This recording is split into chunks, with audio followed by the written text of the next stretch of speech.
up, everybody? My name is Jared Aja. I'm here with my co-host Mike C. the Champ, and today we're on another episode of Bring It to the Table. Today we're excited to have two new guests with us. We have Brizzy Baby and Tvbuu. You know, I think every opportunity to create a piece of content these days is worthwhile. So anytime we can coordinate with some cool people to have some interesting conversations, you know, that's why we're bringing it to to the table. Through there. We had a good day yesterday. Yeah, y'all shot a bunch of videos, right? Yeah, we did, four music videos? Yeah, with the squad room, got That's everything done, everything smooth and knocked out. Austin is a dope place to shoot, man. Bro, you know what I'm saying? Like, I shoot videos too sometimes, and there is no lack of spaces or cool environments that you can find out here. Did y'all get to enjoy the city? Oh yeah. I mean, shit. Y'all been here before. I haven't been here in over 8, 9 years, something like that. So it's been a long time, bro. So shit look different now. Man, right? what? Oh god, that shit was crazy. And we were on the rooftop of this parking garage. Oh yeah, that shit. So we really got to see the city. It was lit. Okay, so check it out, man. We were talking before this, and I was saying how much I respect the audacity that somebody has to be a creative and to make something out of nothing. Yes. And I know both of you guys are very you have very independent minds. You know what I'm saying? Yeah. You are definitely creating a vibe of your own. Yeah. And I respect that, and I want to talk a little bit about that. Well, so if you're talking about just like brand wise, I've always been running with the whole Savage House thing, and Savage doesn't always have to be you're a wild beast trying to destroy and tear shit apart. Savage means you can just be ruthless in the way that you operate every single day in your regular life. So when you have a mentality like that, and you have a brand that you want to create that represents that mentality,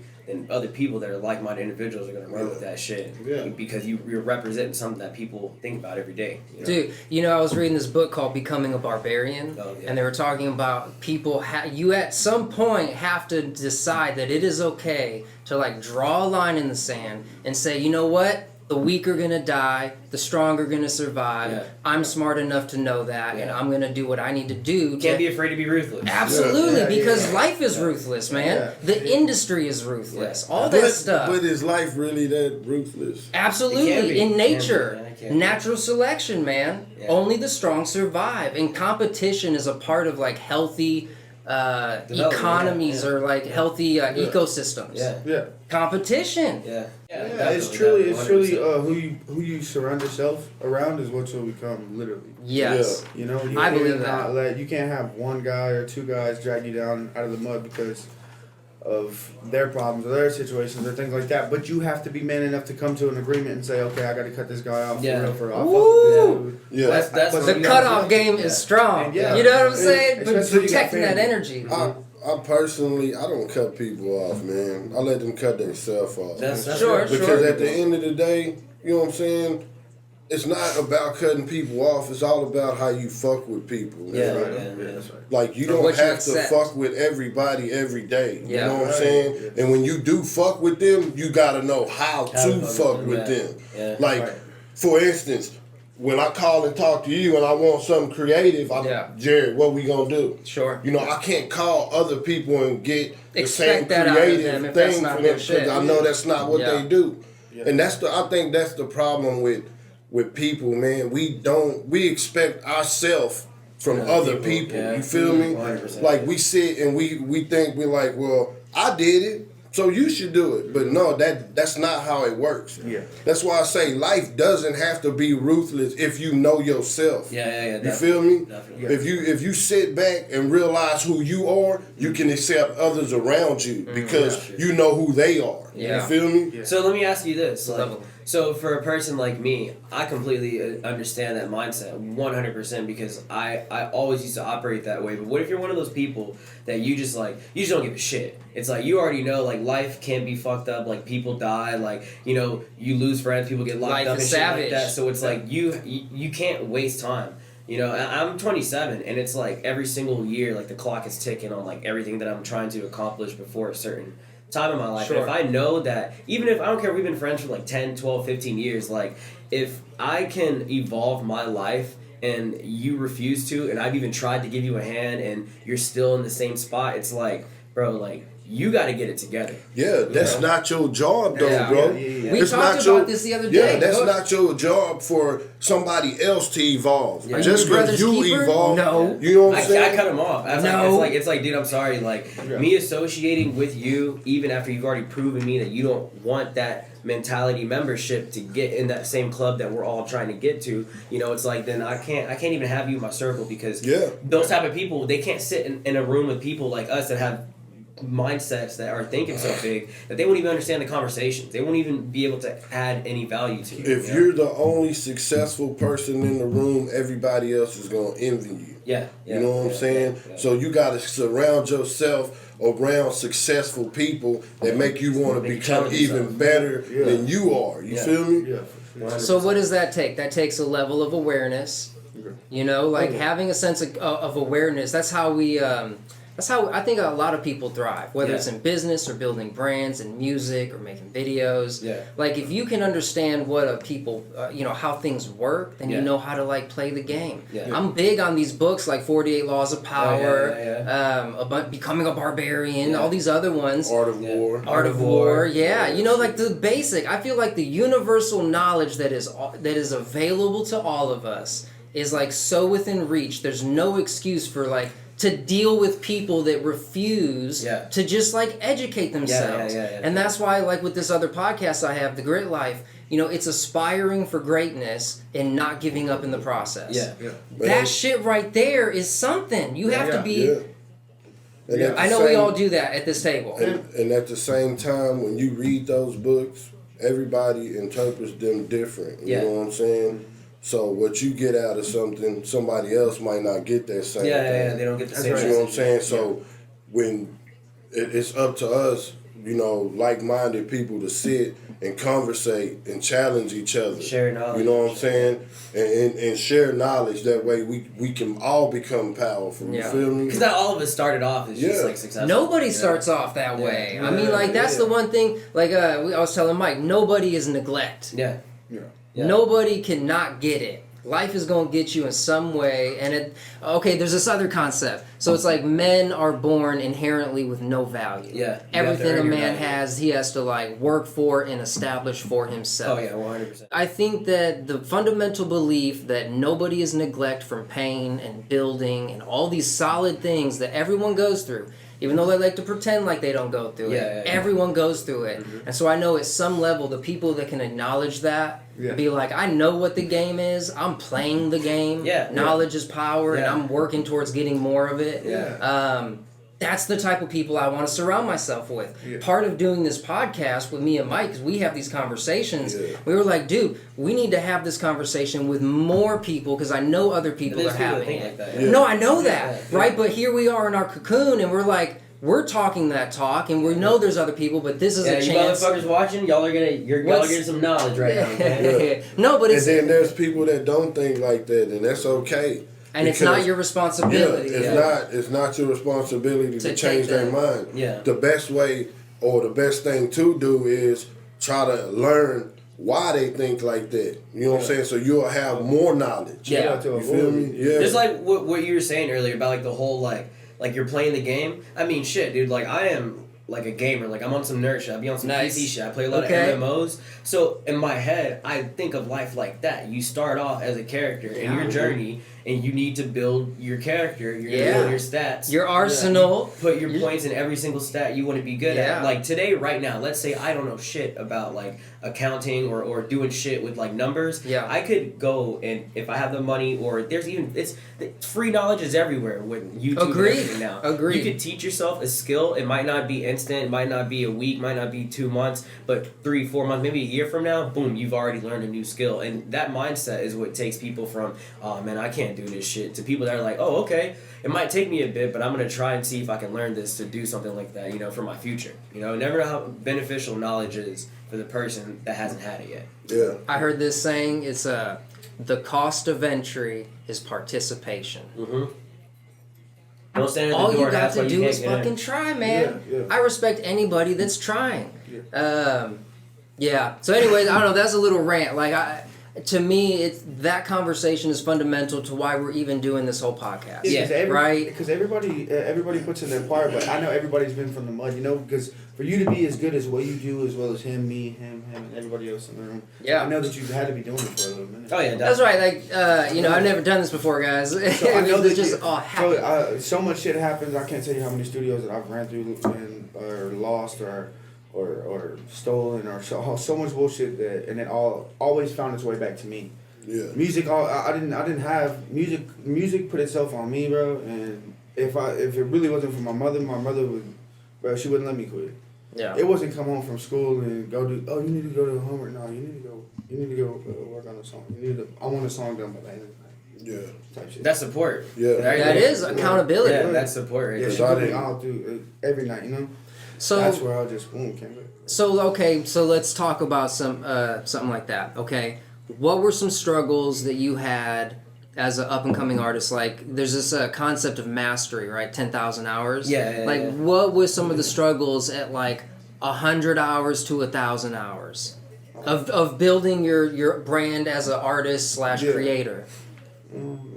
Think about that. I mean, because I'm curious. Because then we'll go to the next level. So, I mean, I feel like whenever you first start at something, whenever I first started rapping, like, I was a kid and I used to watch Jay and my brother. Like, I would be like a little fucking baby. And they'd be freestyling in the room and I'd pick up and I'd, say some goofy rhymes and seeing the reaction, like, oh shit, like, or like, laughing or like cracking up because they're like, this motherfucker's like spitting something. Yeah. That connecting bars and that skill, like, just working on it throughout life and, being young and doing it for fun and joking around.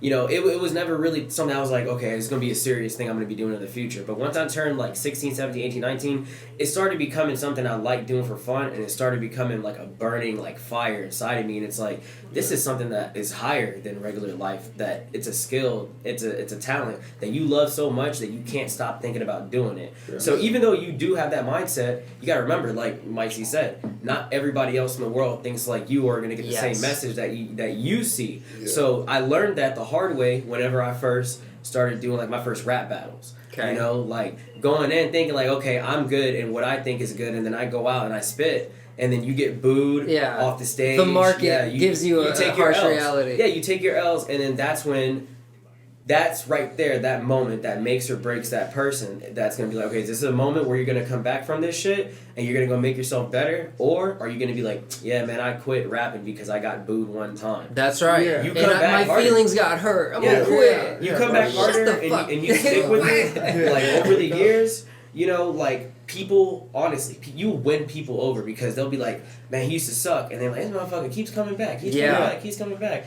Man, you stick with it through the years, you'll have people who you knew from the past that will look at you as inspiration for the future for themselves. Yeah. You know what? It's crazy to get, like, I'm 34 now, man. And it's like I've gone through a couple cycles.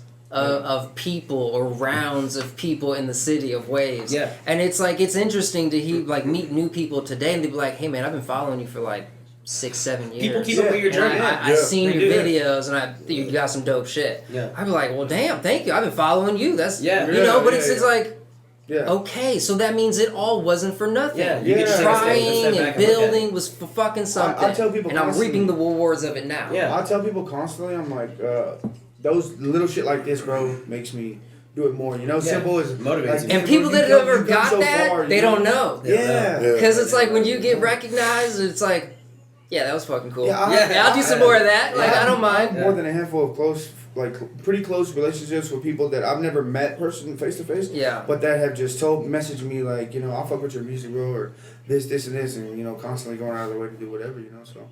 That little shit does. It's that little button that's like, okay, I'm not doing. Let me just pause right here because now I know I'm doing something right. Yeah. You know what I'm saying? Before I step forward, let me just tell myself that. Another concept me and Mike were talking about in this same conversation was, okay, like you can only get so much money. You can only spend so much money before that shit gets boring. I mean, unless you're doing the 10, but like on a base level, right? Yeah. Like there's this concept of like needs and wants. Yeah. Once you have enough money to cover all of your needs, and then you get enough money to even get some of the wants. Yeah. You got the fucking laptop and a VR. You got all the little shit, cars and.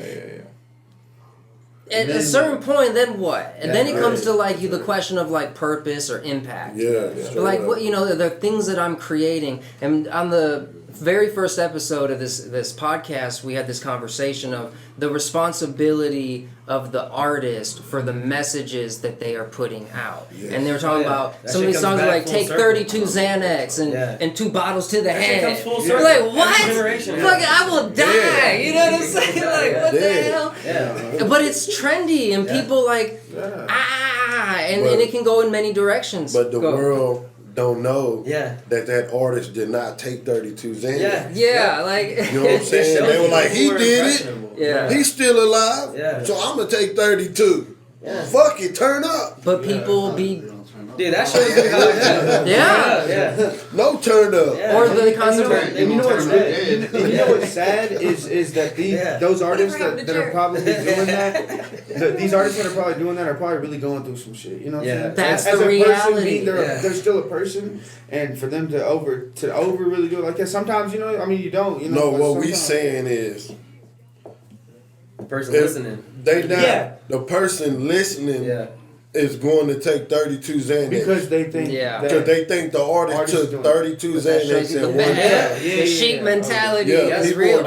Like follow. They getting the wrong message from what we saying. And it's all because of how, as artists, we say it. We shape shit. We're shaping the reality. Yeah, straight up. People put on the radio, they're listening to someone else's message. Straight up. You know, every time they're listening to different songs. So, I mean, even for me, like at this point in my music career, like I'm at the point where I do kind of like pay attention to some of the shit that I say. Because I rap about like some devil shit, you know, but if you were to go back like 4 years ago before, you know, whenever we first started working together, I was on some real like demonic ass like shit in a lot of my songs, and I was talking about a lot of crazy shit. And as I started to get a little bit more notoriety within my genre, I was like, all right, man, I got like kids that are like anywhere from 13 to 16 that'll message me and be like, man, like you understand, like you helped me change my life. Yeah. You helped me from killing myself and shit like that. I start to really pay attention to the words that I'm putting in my music, and I try to stop adding in so much shit that I feel like personally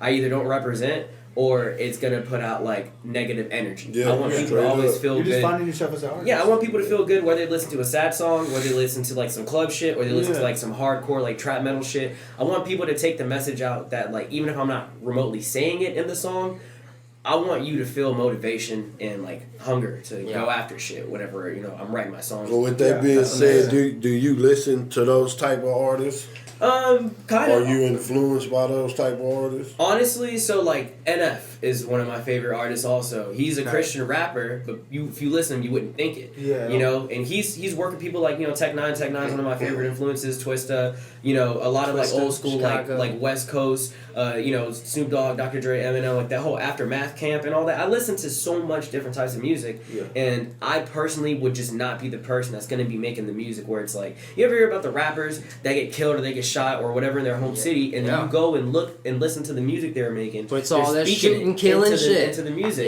You don't ever hear pop stars getting rolled up in a drive-by. You're not going to hear a singer. They might get kidnapped for ransom. Yeah, ain't nobody shooting them. Exactly. But that's what I said. I said that in the last one. Yeah. Like, no, fucking Taylor Swift is not pulling up and having to check in to do a show. Yeah. You know what I'm saying? She don't have to go. Hey, we don't know. Maybe there's a like the Jewish industry mafia. Hey, we go somewhere and rap. For real, we go somewhere and do a damn show, and we got to check in before we get there. Nigga, they might run up on us, but they won't run up on Taylor Swift. It's the two worlds. Even if like, let's take a person that's all right. Let's take a person like, let's say 6ix9ine, for instance, right? I'm gonna use him as an example. Take a person who is not in that world, or who's not really a gangbanger, or is not really a person that's like about that life. He created the image that he was about that life, and that shit comes full circle. Like what happened to him now after he you have to have bodyguards everywhere. So many people don't want to work with him now because it's you created a false image.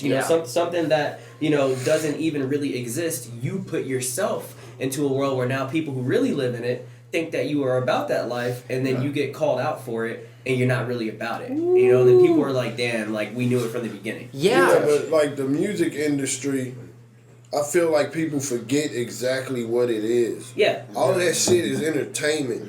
They think You know it's what I'm saying? reality. When you put on when I put on this jewelry and this, bro, this is how I go. This is my job. This is my work shit. Yeah. When I take this shit off, man, I'm at the house. I'm chilling. Yeah. You know what I'm saying? Like when them people step on that stage, they turn to Denzel. Yeah. Or when that camera turn on, they fucking whoever they are. Yeah. That's their character. Yeah. When they turn that shit off, they me and you.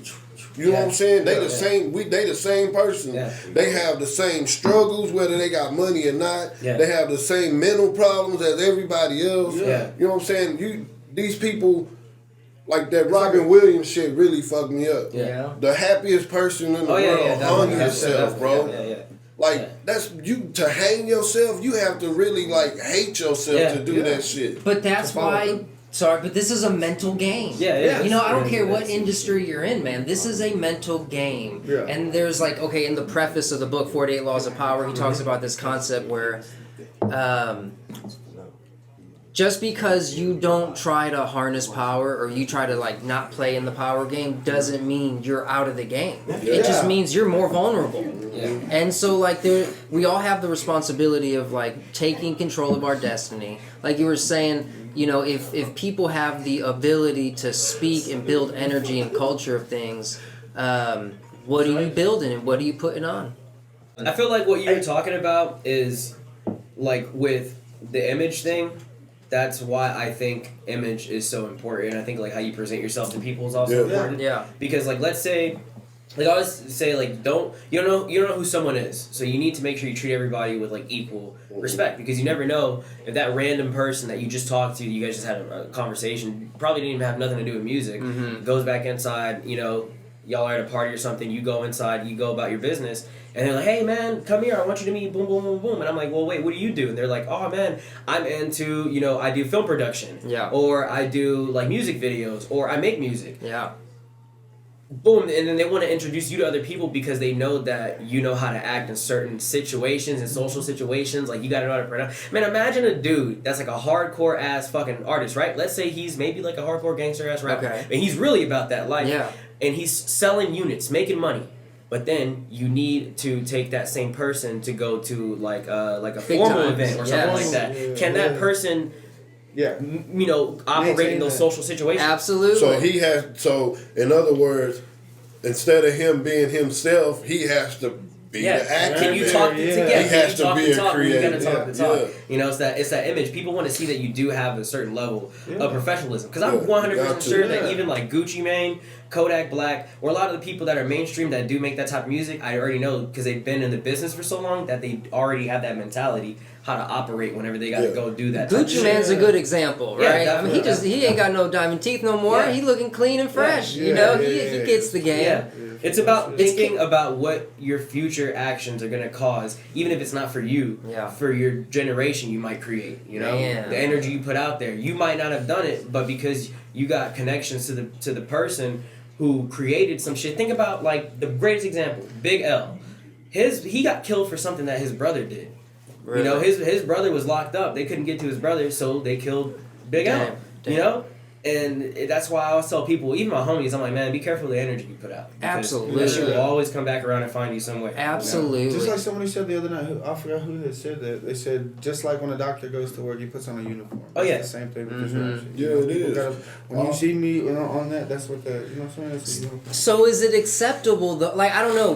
Who can anyone regulate it? Should we regulate it? Of people putting on a bad persona and putting out really bad energy out there of like, yo, in the last episode, like, shoot up the daycare, you know what I'm saying? And like, brrr, pop, pop, pop. That's what the fuck did I just hear? But people are saying dumb shit on music these days. I don't think it should be regulated, bro. You can't control at the end of the day, it's art. It's entertainment. Not said, right. And I totally agree. But what they can do is, like Chris Key said, when you go to a library, you know exactly what's what. It's separated and categorized. You know what I'm saying? So the responsibility is on the consumer. I mean, it is, honestly. I mean, especially these days, man. Like, Like people will go to the extent for clout. Yeah. They'll do anything. You know? And if people are listening, then they like it. And it sucks. I it love matter Rick if Ross it's good or songs. bad. Like, you know, like Yeah. Mar, you know, like the big, as big thinking as you could get type Yeah. shit. You know, Yeah. like,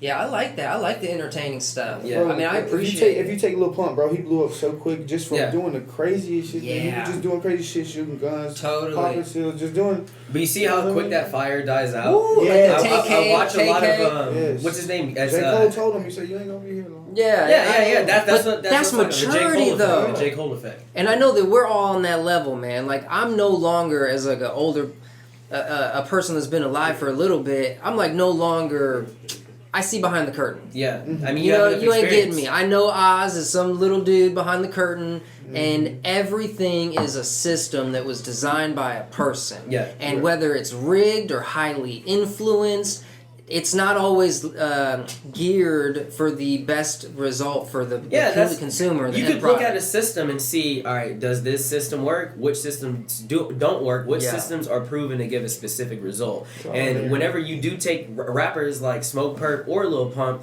it's like, people can see that shit coming a mile away. They were even talking about this shit in the 90s. Yeah. You know, like if you build your image around a specific trend or a specific style, right? That's not projected to last long, it's not gonna fucking go anywhere, and there's only so long people are gonna be like want to pop pills and they want to hear the next guy talk about it, you know. Yeah. So Agreed. that dies out if you don't have a message. My girl was asking me, we were trying to design things, and it was like, well, who's the most popular, person? And the it's time, just like, it's so hard. Like, there's no longer that movie star, or that one actress, or that changing one every generation. Yeah, it's like, dude, every 2 weeks there's new talent. Especially now. Like, yeah, absolutely. We've commoditized this stuff, so it's like. And we've been desensitized. Everything's with the scroll. Oh, yeah. We're taking in so much data points. You want to see something that's going to catch your attention for longer than a minute because you're flooded with so much information every single day. As soon as you wake up, most of us hop on our phone, boom, your news feed. You just seeing a bunch of shit. So people are constantly like, you might get a bunch of views on something, but to actually have somebody engaged enough to want to leave a comment, then that's when you know you're making like quality fucking like work. You know, because you're actually making someone stop. Yeah, they're stopping what they're doing, and they're gonna be like, all right, I want to leave a comment because I feel engaged, by the shit that I'm putting out. So that's why it's whenever like you're recording like music videos and shit like that. I always tell people like just like me and Brizzy were talking about this the other day. It's like it's cool if you have a hot song or whatever, but take that song and work with whoever you got to work with, or figure out a way to do it, but get a cool video for it. Because people want to see the face you, in the video. And that's why I said nowadays, I look for something different. When I grew up with hip hop, if Tupac rapped, you knew it was Tupac. Yeah, exactly. It's like your signature. You know what I'm saying? When Biggie came on, you knew it was big. Right. Like nowadays, when you hear, no offense to none of these new rappers, Roddy Ricch and fucking You can't tell the Quando, I don't know who it. Yeah. You can have them niggas on the same song and you wouldn't know who is who. But see, that was the thing that I give praise to a lot of people that got to live through like I would say the late 80s to the 90s entire like generation of hip hop, because there was like biting was a thing. You couldn't bite nobody's style. Because people would call you out for that shit. They don't do that It's shit. a different day. It's okay It's a different day. If you not like that person, you whack. Yeah, exactly. People expect the same exact thing from other people, and it's just that mentality is kind of dead. Because this new generation doesn't give a shit. These young kids don't give a fuck. They're on TikTok, all these apps. They just want to see what's ever entertaining to them. That's why just shit that just entertaining will get millions of views. I have Sirius XM, and so I was on TikTok radio, and the DJ was like, she was talking about a hit song, and she was like, okay guys, it's a new song, let's get some collaborations going. And I know she means like duetting the fucking videos. Like it's no longer about streams. It's about the duets and the collaborations with existing content already. And to me that was like, damn. Okay, so in a productive manner, like what are you guys doing? What are you guys doing to stay up to date and relevant as far as the engine of winning, sculpting your brand and your message? Gotta be active. How are you guys winning right now? Like, what's going on? Like, for real, what are some things that are like working for you? success-wise in the industry as artists, business. I feel like that at the end of the day, it boils down to being consistent and showing your face. People want to wake up and see what, like, besides the music, people like to get to know that person. Yeah. So that's why people wake up sometimes and be like, well, let me go check this page and see what he's doing there, or see what they're doing there, or let me see what she's doing, or whatever, because they like to get closer to that person. You know, you build that relationship, or you feel like you build that relationship. Everybody feels like they build a relationship with their favorite artist or something, you know? And so it's just about showing your face and showing people who you are and being consistent and letting them know, you know what I mean? That you know what's crazy? Because before, nigga, not seeing the artist was the thing. Yeah. That was right. Exclusivity. It kept them going so long. Yeah, because when you, man, back in the day, you may get one album out of an artist every 2 or 3 years. People actually look forward to it. And the radio would play them hoes. Like, it would be 5 or 6 singles that the radio play all the time from each one of those albums. But now, like you said, that shit is just flooded. Oh, yeah. It's just song after song after song. Yeah. Like a lot of the music, I feel like a lot of great artists get overlooked because there's so much content. Yeah. You know what I'm saying? I mean, I feel like also that's... So, all right, I'm going to answer your question first. Yeah, and I'm going to get into what I was going to talk about. So, for me, I personally just... I mean, working with Jay from the beginning, definitely, I was more rap-minded. And he's introduced me, you know, awesome people like Mike C and yourself that have helped me, you know, get an eye for the business side of music. You can't only just be an artist. Like, you have to be proactive with your music career because at the same time...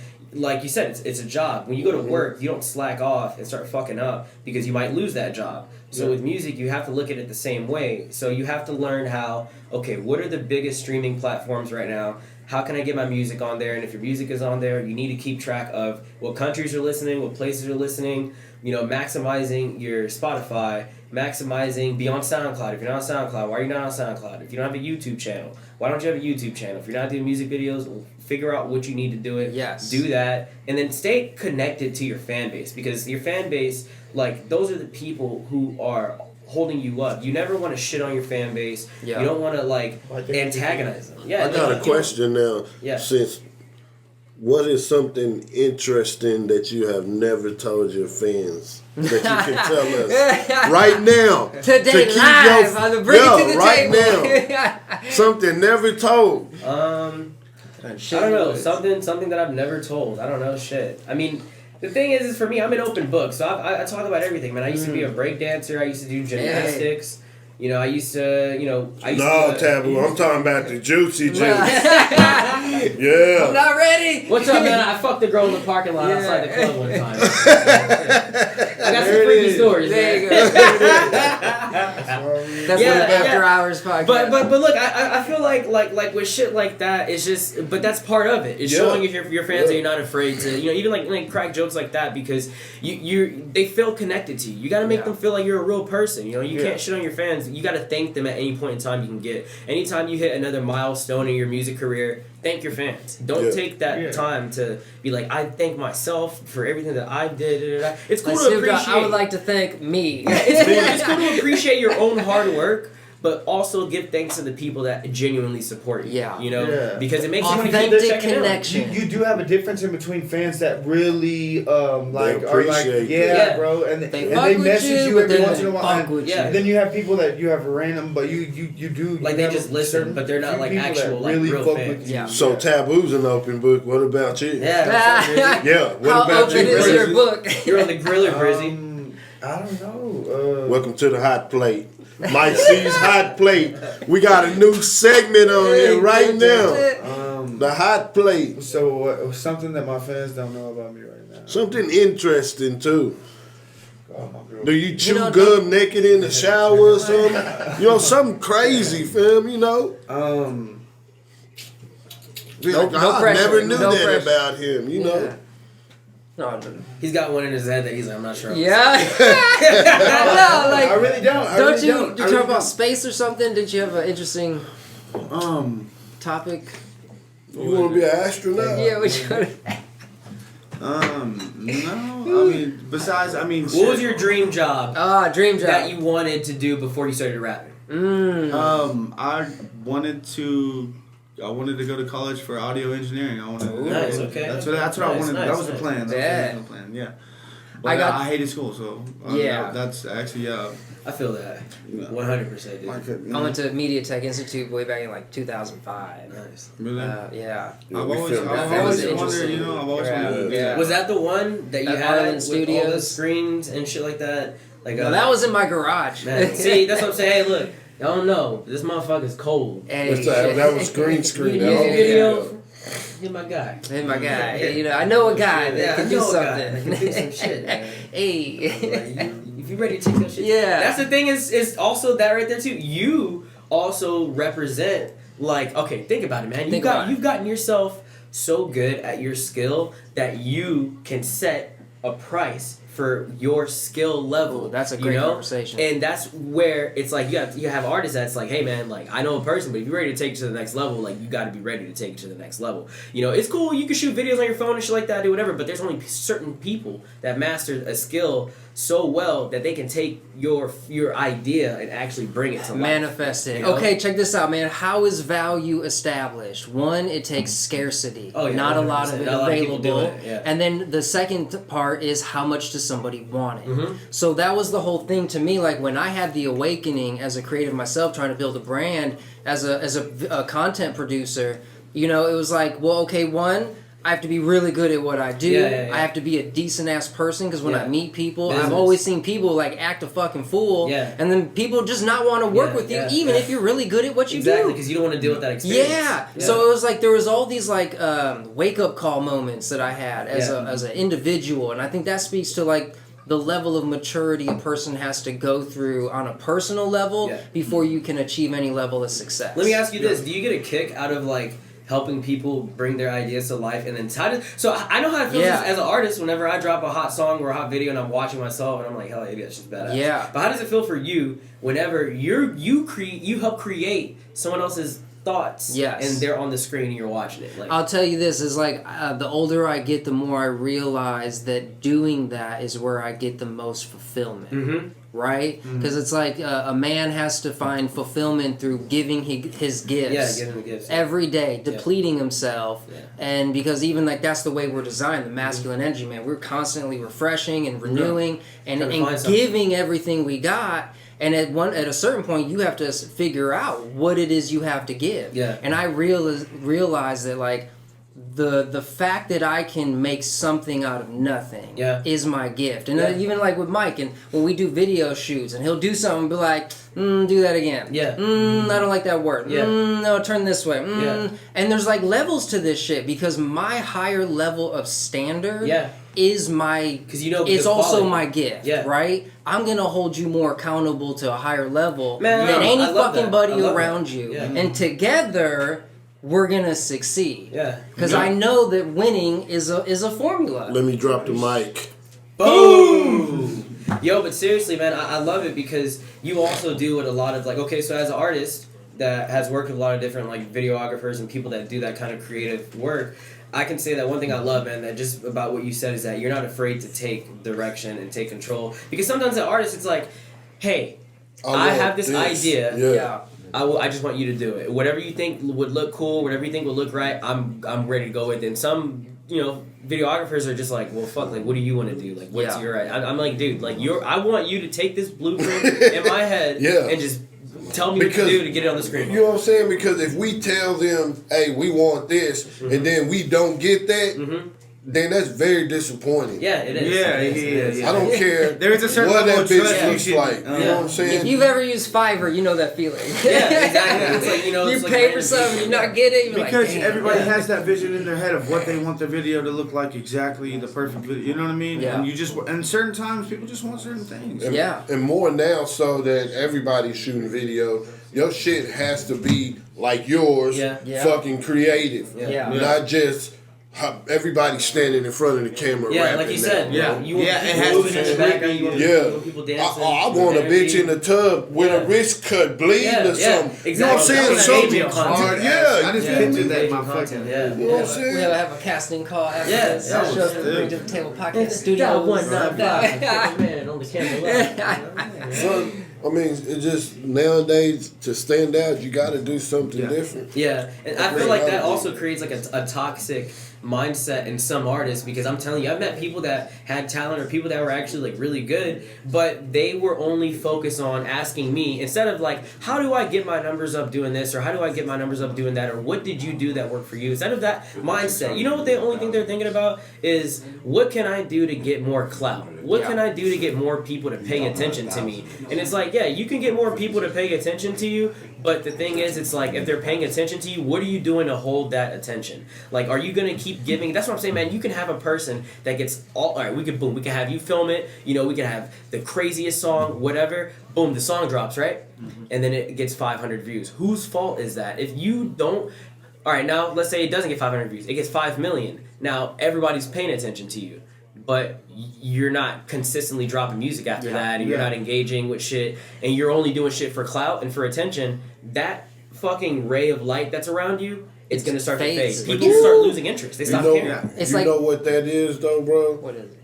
A lot of them people that do that don't expect for that shit to happen that way. Even if people tell them, they're not prepared. They say the hardest thing about a buzz is keeping it. Yeah. Straight up. Yeah, it's like what are you doing to hold on to that, you know? Yeah. That's why I respect like a lot of the artists. Like, I always use Jay-Z as an example, because Jay-Z's been around rapping since I was in fucking diapers. Yeah. You know, and I'm 27 years old and this motherfucker's still relevant. Like, how do you have what the fuck does it take to master generations? Like, you know, even a person like Drake, I remember when he first came out. I even remember watching this motherfucker on Degrassi. And it's like, this motherfucker is still going through the times. Motherfucker is buying planes and shit. Like, because how? Because they stayed them. They never changed. Yeah. What they do in this era, so they had, you know, they got the auto-tune rappers. Jay-Z don't fuck with auto-tune, so he go get somebody that do. His own style. You know what I'm saying? But Jay-Z is Jay-Z. You're so smart. You feel me? Saying that. You know what I'm saying? Like, I did my grind to get it. I stayed myself. Yeah. And then I let Peasy do him. And everybody that listens to the song, like, well, I kind of like the blend of the new school and the old school. But Jay-Z never changed. Drake never changes the way he does his shit. You want to know who I want to use as a good example as like a mainstream, like super known rapper that I feel like kind of struggled with that? I feel like Eminem kind of struggled with that, because he was like a killer all throughout the 90s shit, right? When it took lyrics and bars, you know, he was like, people were paying attention to his like vocal like delivery and his bars, but then you start moving into a generation that don't really give a fuck about bars too much. Melody. In his head, he's like, well, fuck, like, goddamn, like, I'm trying to kind of move with the times. So that's why you can look at Eminem as like, y'all remember Slim Shady, and then boom, I don't listen to the new Eminem, it's not the same shit. But with Jay-Z and the artists that we were kind of talking about, you could play their songs from the 90s to now. You wouldn't really be able to tell the difference. You could see the content that he's talking about grows, but as you can still see that skill is still there, and that sound is always going to last through time until this motherfucker's dead. Like, he'll probably be 80 years old still fucking dropping hits until he says he feels like retiring. You know? Like, how do you master that? His future generations are going to be eating off of that as well. You know? How? Even Lil Wayne was so good at that he retired. Yeah. This motherfucker Lil Wayne, man, I grew up in Louisiana also, so I grew up in the era of like the Hot Boys and the Young Lil Boosie and all that shit. Like, even Lil Wayne was able to master that ability of moving through the times. That's what kept him great. You know? It's because you create something that people can recreate, or they can't recreate. You feel me? You can't have another Jay-Z. You can't have another Lil Wayne. You got people that try to sound like him. You know what I'm saying? That's why even if you're not blowing up from what you're doing, I always tell people this, like, look, if you go back and listen to some of my old music, I say probably like 2 or 3 years ago, not too far ago, you will hear, I'm still kind of doing the same shit I'm doing now, but it's just that you don't switch your style to what's hot. Don't do it. You're going to fuck yourself really bad. And then once you try to catch back onto what you're trying to do, you're going to be playing catch up to all the people that are already ahead of you. Until it changes again. Stick with what you're doing. If you believe in it and you know it sounds good and you can listen to your music and you love it, stick with it, because there's going to be a market or a community for that. It might not be right now. It might not be today. And if not, create one. Yeah. And people are going to come. They're going to come. Music always, it's like history. It always repeats itself, bro. Yeah. So if you keep doing what you're doing, it's going to come back to that time what you doing. And you're going to be like, oh, shit, I got this many tracks. I've been recording this. Yeah, that's right. And then that's when you just flood that hoe. So to wrap it up, I mean, like, to encapsulate everything we've been talking about, it's like one. Encapsulate. I'm finna use that on. Ooh, encapsulate. I don't even know if that's a word. Look, baby, this date is getting a little encapsulated. I'm gonna have to encapsulate this date. We got a cosign. Bartender. Yes, I'm encapsulating this engagement right here. It's something like a time But capsule. yeah, but no, for real, it's like one. Start doing something and just don't stop doing it. Yeah. And over time, you will relate to people, find people, and become good at something. 100. And then it's like the people that do that usually look back, like what we said, and be like, oh snap, I've been doing this for 10 years, 10,000 hours, I'm pretty damn good at it. Yeah. If not, I know what not to do more so than what to do, because that's constantly changing. Yeah, 100. But keeping it going, man. And I think that's what... I've seen you for at least a few years now, and it's like that's really cool when you see an artist still around. Yeah, man, you still doing it. Momentum, hey, that's what's up. Good for you. Because I'm still doing my thing. Yeah. And I see a lot of people. You know, you go to their Facebook or something, be like, I work at Office Depot now. That hurts. And, you know, nothing wrong with that. Yeah. But it's like I'm pursuing the passion, man. But think about it. If you knew that person, right, as a friend, I just want to say, I guess it's probably one thing like I can say that people know about me is that like. How I say I will cut people off, sometimes it hurts, especially if it's somebody that you actually really gave a shit about. You knew they had a talent or you knew they had a skill when you knew them years ago, and they give it up and they leave it behind. And it's like a decaying like past version of themselves that they left and they neglected it and they didn't develop it and the skill died. Like I had friends that could have been master guitarists, you know, pianists, you know, they could have been master artists painting murals and they gave up. But look, we all have unlimited potential, right? Definitely. But it's only those who take action and cultivate that potential that actually get to use any of it. Yeah. And so for other people that don't cultivate it, I can't do nothing for you. Yeah, you got to see that. Like I can only fuck with people that are looking at me like, I'm working on my shit. Are you working on your shit? Yeah. I'm like, yes, I am. Yeah. Well, what are we gonna do? Yeah. You know what I'm saying? And like that's the energy I want to vibe off of. You have to also realize, even though we want everybody to be great, everybody's not. They're not born. Not everyone's a born legend. Everybody's not. We need some, you know. I mean, honestly, that is true. Everybody can't be Superman. You know, you sometimes you do need people that. Who the fuck is gonna be the plumber when you fuck up the toilet if everybody's a fucking rapper? Steve Jobs. We need niggas to do construction, all right, man? Yeah. Don't quit construction job, man. No. We need everybody. All right, well, go. This was a great conversation. Thank you for coming on. Great. And with the plumber story. I appreciate you for having me. Yeah, I mean, I love this stuff, man. I mean, we're going to continue to do more. Mike C. the Champ is hosting us and making this all possible. We let Jerry run it today, man. We chilling. Yeah. Hey, thank you for these Good two, man. These motherfuckers are doing great shit for a lot of people, man. And don't forget to follow your boy Tvbuu on Instagram at TVBUU, motherfucker. Okay. Yeah, and don't forget to follow Brizzy Baby, BRIZZY, BABY, no spaces. All right. And y'all know us. Mike, bring it to the table. All right. Thanks, guys.